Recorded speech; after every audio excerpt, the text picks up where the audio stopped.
got options you already know. By God's grace, the blessings flow. Let him guide you in all you do. He'll never leave like fake ones do. We all got dreams, you know that's true. But dreams won't pay any bills for you. Seek Jesus while living life. Stay away from hate, jealousy, and strife. Cars, clothes, ice are things that bling, but don't sell your soul for anything. Yes, sir. That's real talk. Choose Christ. Choose life.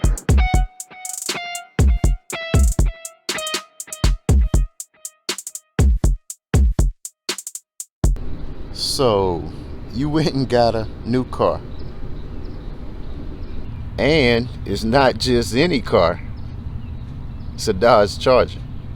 And of course, you went and got a Hellcat. Nice.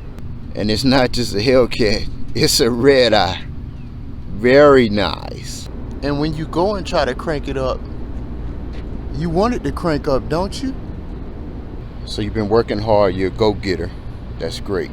When you have to make a purchase like this, I'm the type of person that I want to be careful and cautious, and also follow manufacturer recommendations where I can. Well, I'm here today to tell you I want you to protect your cat. Your Hellcat, your Scat Pack, your 6.4 liter, 6.2 liter supercharged, or even the 6.2 liter high output supercharged engine. No matter which one you have, I want you to take care of it, and I'm gonna go through the steps that Dodge recommends that you follow. These vehicles are pretty pricey, so I'd recommend following the manufacturer's recommendations. What I tried to do was read and learn before I purchased mine to see what people were saying about the break-in period. Some people say, oh, there's no break-in period. Go ahead and drive the thing like you stole it as soon as you drive it off the lot. Well, I knew that there had to be a better solution than that, right?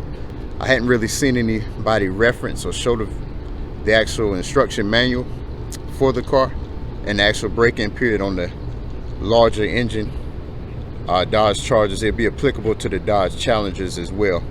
So let's go ahead and dig a little deeper into that.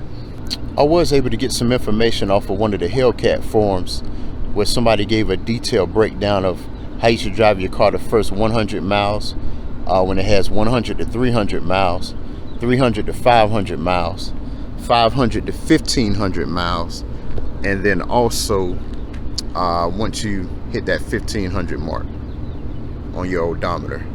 So yeah, once I looked inside the instruction manual, I was able to confirm that what the information that was on the forum was accurate and correct. Hey everybody, I ask that you please subscribe to the channel, and if you would, after you subscribe, please write down in the comments below, I subscribe, and I'll be sure to get back to you. Your subscription helps this channel continue to bring interesting and informative car-related and truck-related content to this particular channel. It's for entertainment purposes, of course, and mostly my opinion on things. And obviously, it's up to you to make your own informed decision on what you do. All right. So in my hands, I have the official Dodge manual that talks about the 6.4 liter, 6.2 liter supercharged, and 6.2 liter high output supercharged vehicles, whether it's a Challenger or a Charger. And I'm sorry if you got the 5.7 or the V6, they didn't talk about you in this book, but I'm pretty sure you have aspirations to upgrade one day. So please continue to watch, and let's get this information. Now, I really would like for you to be able to get the most life, the most use, the best enjoyment out of your Scat Pack, your Hellcat, or your Red Eye. Therefore, let's follow these rules. The first recommendation is to not let your car idle for a long period of time. You've probably heard of something called Hemi tick, and that may be from folks that leave their vehicle engines running too long. Don't do that. Let's avoid that, okay? It's in the instruction book. And please remember, the tips that I'm sharing with you today will be helpful in obtaining optimum performance and maximum durability from your new vehicle, because I know that's what you want to do with your Dodge Charger or your Dodge Challenger. I know you do. All right, so just so you know, the wear of your vehicle occurs mainly during the first 500 miles, and then it continues through the first oil change interval that you have the vehicle. Okay, so from the first 0 to 100 miles, as soon as you take that bad boy off the lot, you factory order, you come and pick it up. All right, so the next thing is to press the accelerator pedal slowly and not more than halfway to avoid rapid acceleration. Another tip, avoid aggressive braking. We know you got Brimbos, they're real nice, they'll stop the car on a dime, but let's take it easy the first 100 miles or so, please. And then, oh my goodness, last but not least, maintain vehicle speed below 55 miles an hour and observe the speed limits. Now that one is critical. And I know some of us will probably have an easier time catching a jackrabbit than keeping our vehicle under 55 miles an hour. But you can do it. I believe in you. You can do it for the first 100 miles. Be sure to keep your vehicle RPMs under 3,500 for those first 0 to 100 miles. When I picked my vehicle up for the first 0 to 100 miles, I took all secondary roads and I was able to keep my speed under that 55 miles per hour. My idle was insignificant, and then also the RPM stayed under 3,500 as well. All right, so next up, from 0 to 300 miles, you want to press the accelerator pedal slowly and not more than halfway to avoid rapid acceleration in the lower gears from first to third gear.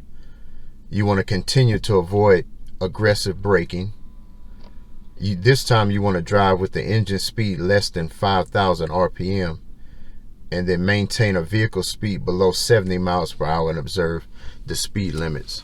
So since you can go up to about 70 or below 70, let's say 69, then you should be able to get on the interstate at this time.